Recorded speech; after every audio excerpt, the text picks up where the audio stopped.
مغوغس ديال الحدث القرن اللي تذكر نغير الناس وكثير، وهو الاحتفاء ب 60 سنة على إعمار مدينة أكادير، وليس الاحتفال بالزلزال، الاحتفاء بإعمار أكادير، لأنه لا يمكن أن نحتفل بالزلزال.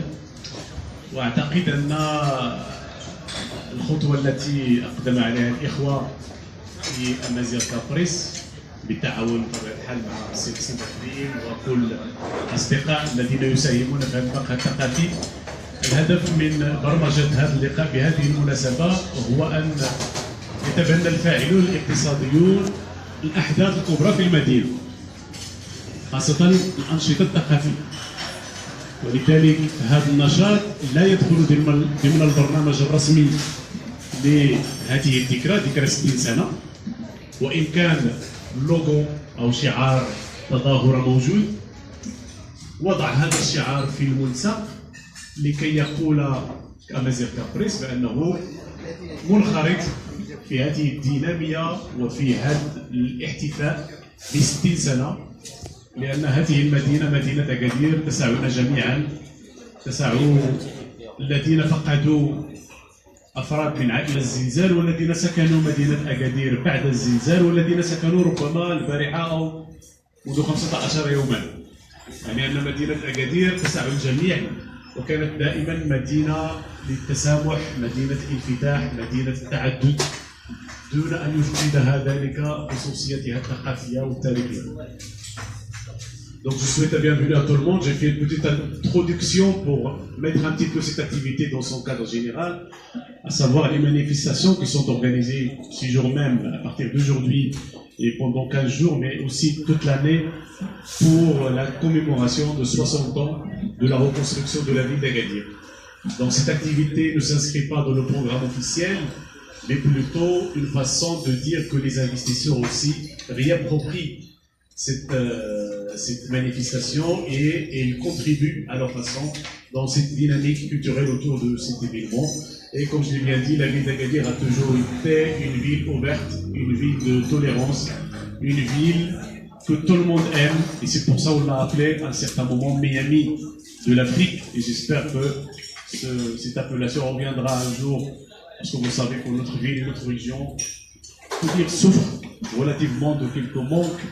J'espère que ça va relancer pour un avenir meilleur. Alors اليوم نقترح عليكم محاضرتين. المحاضرة الأولى للدكتور أحمد صابير، تعرفونه جميعا، باحث، أستاذ، أحد أبناء هذه المدينة، وعميد سابق لكلية الآداب والعلوم الإنسانية بأكادير، وحاليا عضو بمركز سوسمة للتنمية الثقافية، وفاعل جمعوي في مجالات عدة. أعتقد أنه من اللازم أن أذكر أيضا كل ما يقوم به بعد التقاعد بخصوص التوجيه للتلاميذ الثانويات. نسيت أسماء، مجهود كبير لا يسعني إلا أن أشكرهم على هذه الغيرة وهذه الرغبة في أن يكونوا في خدمة التلاميذ بتوجيههم أحسن توجيه في الجامعة. سيحدثنا على إصداره الأخير في طبعته الثالثة، يعني هذا الكتاب ديال الطبعة الثالثة سيحدثنا عنه بكثير من التفصيل. سانتا كروز أكادير 1551. وإلى يساري أستاذ محمد بكريم، غني عن التعريف أيضا، مثقف، فاعل سينمائي، من أحد الأسماء اللامعة في مجال السينما المغربية. نحن سعداء أنه رجع لأكادير، وهذا شيء مهم جدا، أن تعود طاقات المنطقة وطاقات المدينة لمدينة أكادير، وهي في كامل قواها وعطائها أيضا. واقترح يعني مقترح جا من عنده أن يؤسس في هذا الفضاء الثقافي أمازيغ كابريس أن سيني كلوب. الناس اللي عاشوا السبعينات والستينات يعرفون أهمية السيني كلوب، ففيها تكون المناضلون وتكون المثقفون. شباب اليوم لا يعرفون هذه التجربة. نحيي في السي محمد بكريم هذه الغيرة وهذا الرغبة أن يضع تجربته وممتلكاته إن صح التعبير على مستوى الأفلام. له خزينة مهمة ومهمة جدا على مستوى الأفلام، وضعها رهن إشارتنا جميعا في هذا السيني كلوب. سيحدثنا عنه بعد قليل وبعد رؤية فيلم يقترحه هو هوتو وأكادير، لنعود لنعيش وعلى الأقل نتذكر تلك اللحظات الأليمة ديال زلزال 1960. أشكر السي حسن كابريس، أشكر السي حسن بكريم على كل المجهود الذي قام به من أجل تحضير هذا اللقاء، وأشكركم على الحضور وأعطي الكلمة مباشرة. Parce que je vois beaucoup d'universitaires ici, et tant mieux pour Agadir et pour la vie universitaire et pour la recherche scientifique. مسرور جدا صراحة أن استدعى من طرف كابريس أمازيغ لهذا اللقاء بمعية الأستاذ محمد بكريم الذي حصل لي شرف التعرف عليه في الرباط في المركز السينمائي المغربي، وهو يزاول مهام كبرى وساهم في تنشيط السينما المغربية بطريقته الفنية الرائعة. وهنيئا له بالمناسبة على عودته إلى مدينته مدينة أكادير حتى يشيع منها كذلك معارفه وكل ما يتمتع به من خصال في البحث والثقافة والتراث. Je suis ravi également, après avoir donné une conférence il y a une semaine peut-être à Imewedder, à nos collègues français ici présents qui connaissent déjà le thème parce qu'ils l'ont écouté, ils l'ont entendu, ils l'ont suivi.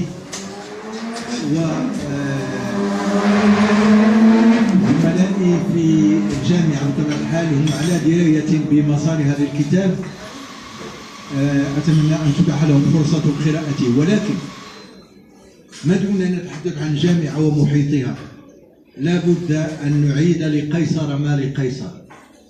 Rendre à César ce qui est à César.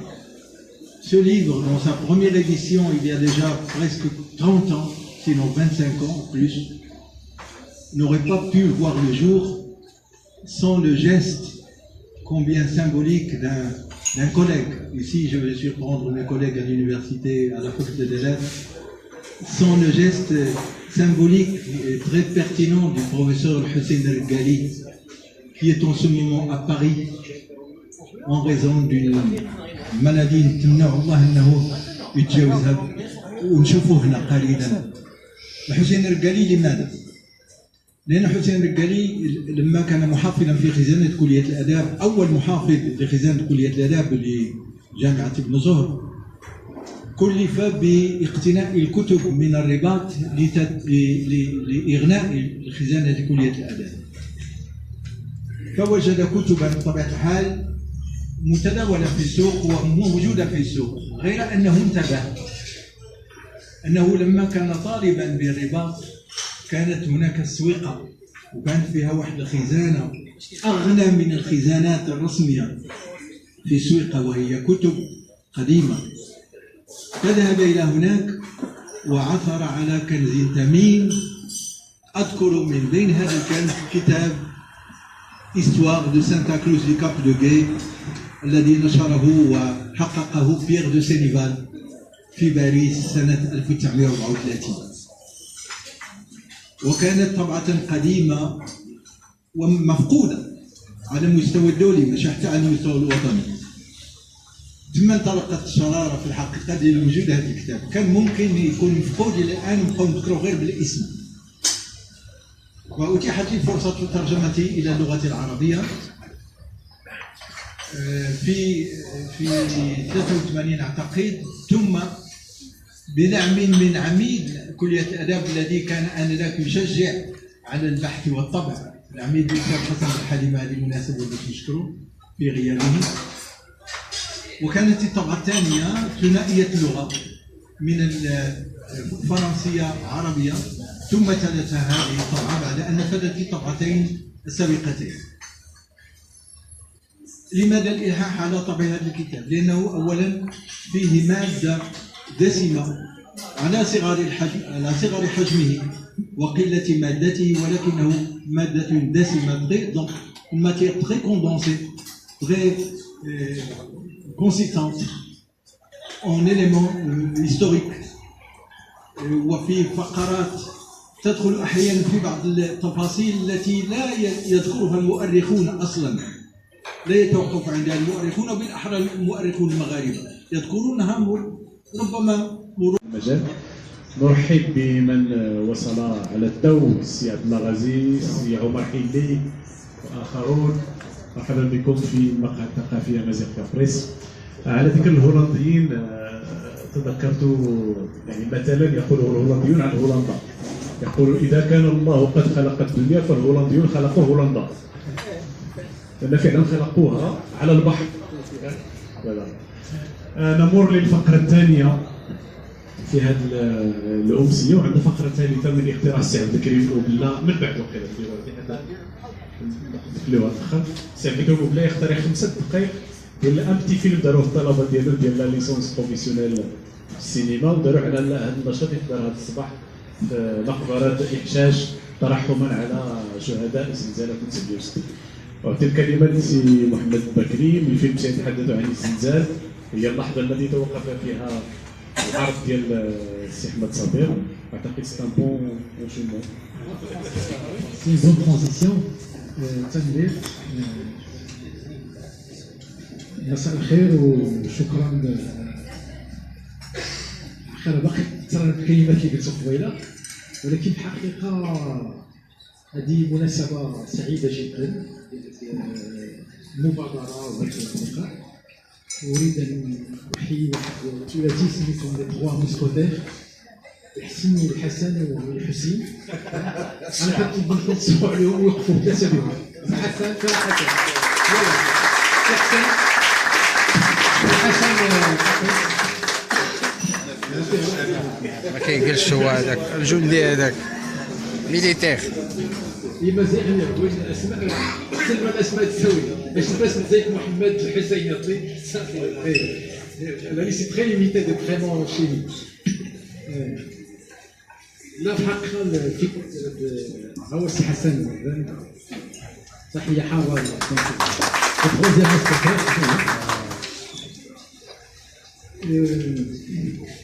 الفكره ديال النادي السينمائي اللي يمكن فعلا اليوم الحدث هذا يمكن أن نلخصو في واحد الشعار بسيط ديال بدأنا نتفهم الظلام شحال خاصة في هذا المجال ديال السينما. ولكن السفينة أنا دابا كنشوف نتبع شوية السينما في المغرب، تقريبا كل شهر وكل 20 يوم كاين فيلم مغربي جديد كيخرج، متفاوتين في المستوى ديالهم، ولكن الافلام المغربيه جديده تظهر من حين لاخر. كيعجبني انا نوقف بحال داكشي ديال السينمائيه ديال بكري. انا تما ديال باسكو جيت ان غران تيميد مي سي غراس au cinéma que j'ai appris à prendre la parole. Donc je disais que je suis un peu triste quand je vois qu'il y a chaque semaine, grâce à la production marocaine, il y a un nouveau film qui sort. Et Agadir est hors zone. Il n'est pas touché par ça. Alors qu'il y a 10 festivals, je pense, dans la région, des festivals de cinéma, mais il n'y a pas une activité cinématographique dans la ville. Les gens ne voient pas de films, malheureusement. Et spontanément, avec les amis, nous avons pensé qu'il faut créer une sorte de pression citoyenne, واحد النوع من وعي مواطن سينيفيلي للطلب باش تحل شي قاعه سينمائيه في أكادير. قاعه سينمائيه لان المكان الحقيقي ديال الفيلم طبعا غادي نشوفوا افلام ان شاء الله هنايا، لان الطموح ديالنا ان يكون نادي سينمائي كاين من حين لاخر بفضل هذا الاستثمار اللي دارو حسن في هذا المكان الجميل. الطموح ديالنا ان نشوفوا بشكل دوري ومناسبات معينه نشوفوا بعض الافلام، ولكن المكان الطبيعي انا كنسمي الوطن الحقيقي ديال الفيلم هو قاعه سينمائيه. اذا هذه هذا الحدث الكبير اللي كنعيشوا كاملين، هذه المبيعات ديال المدينه وهذه المركزيه ديالها كنا كنقولوا انا مشيت للجنوب، دابا كنبقاو نقولوا مشيت للوسط ملي كنكون جينا اكادير. والوسط يفهم ديالو رمزي ماشي فعلا اكادير مركز في المنطقه ديالها. ولكن قبل ما ندوي على الفيلم بسرعه كنحيي العرض شيق ديال الاستاذ صابر فعلا احسن مدخل لهذا الحدث كنعيشو واحسن مدخل لهذا الطموح ديال المدينه جديده التي نطمح لها. وفعلا هو كيحكي بواحد الطريقه جميله، هو سيناريست ما كتعرفوش بان راه سيناريست، وقريبا غيخرج ليه فيلم ديالو. لا ضروري. وفعلا حكى لي هو انا غنبدا لي نقرا الكتاب، وحكى لي بان كاينه قصه جميله لداخل، قصه حب، قصه حرب الى اخره. وانا ادعو بحراره وانتم شاهدين على القضيه، جو برون كوم تيموان باش في اللقاء القادم يجيب لنا المسوده ديال السيناريو ان شاء الله على الفيلم هذا، ونشوفوا الفيلم ملي تحل شي قاعه سينمائيه هنايا. عارف بان كاين الحديث حول سينما الصحراء الى اخره، ولكن تشوفوا غير المزيه بانه بين البنايات كيبقى سينما سلام، لان السينما كتصمد. باش ما نطولش عليكم لانه فعلا كان الحدث مهم جدا. Donc c'est un ciné-club qui voit le jour aujourd'hui grâce à Hussein, Hassan et Hassan. Non, merci à vous, hein, je le dis sincèrement, parce que la disponibilité, la générosité, et il y a une qualité de la ville d'Agadir et de Sousse, c'est l'hospitalité. Parmi beaucoup de qualités de cette région, c'est l'hospitalité. Donc ce que je vous propose, c'est la continuité dans ce magnifique voyage proposé par Saber. On parle de la mémoire de la ville, mais aussi de la mémoire du cinéma. Beaucoup de gens ne savent pas, par exemple, que l'âge d'or du court-métrage marocain, c'est dans les années 60. الآن كاين واحد النهضة سينمائية كبيرة، ولكن العصر الذهبي ديال الفيلم القصير المغربي وخاصة الشق ديال الوثائقي يمكن نرجعوا ليه في النقاش من بعد في الستينات. كان واحد المجموعة ديال الشباب المغاربة في أواخر الخمسينات وبداية الستينات، منهم اللي خدا باك سيونس ماك وبين قوسين وحيي الطلبة ديال السيوبية، الطلبة ديال السونس ديال السينما اللي حاضرين معنا، ومن بعد غادي نشوفوا العمل ديالهم. إذا كاين مجموعة ديال المغاربة في أواخر الخمسينات بداية الستينات كاين منهم باك سيونس ماك. تخيلوا كي مشى دار بوليتكنيك ديك الساعة ولا شي حاجة ولا بوي شونسي، مشاو خصاو يديروا السينما في مدرسة معروفة في باريس ليدك، دابا سميتها راه فينيس، ورجعوا ما كاينش ديك الساعة انتاج سينمائي في المغرب، رجعوا خدموا في المركز السينمائي المغربي. وانذاك ما كانش التلفزيون، وكان المركز السينمائي المغربي هو اللي كيقوم بالدور الى بغيتي تقول الرسمي ديال انتاج الصوره الرسميه ديال الدوله في انتظار نجس. ولكن هاد الناس بما انه جاو متكونين زيتي دي جون بريون مثقفين داروا السينما، استغلوا دوك لي كوموند اللي كانوا كيداروا باش يخلقوا افلام جميله دو فري بيجو. C'est des gens qui ont une grande formation de cinéma. Ils sont rentrés, ils ont travaillé au CCR et ils ont produit de vrais bijoux du cinéma marocain. Et entre autres, Mohamed Afifi. Mohamed Afifi, dont on va voir le film aujourd'hui. Ça s'appelle Retour à Agadir, 1967. C'est un court-métrage en noir et blanc de 11 minutes. Je voudrais attirer votre attention, on peut en parler tout à l'heure, sur certaines qualités du film, parce que c'est pas un documentaire classique, c'est pas un reportage sur Agadir. بالعربية كاين واحد التقسيم ما كاينش صعيب نلقاوه بالفرنسية، وهو فيلم وثائقي وفيلم تسجيلي. الفيلم وثائقي صابر هو اللي كيعتمد على الوثائق المصورة شي آخرين وكيدير له تركيب، والتسجيلي هو كيسجل هو الواقع. هذا الفيلم اللي غنشوفو كيمزج un montage entre des images d'archives et des images que le cinéaste lui-même a filmées. Et il y a vraiment des images très fortes. On en parlera après le film.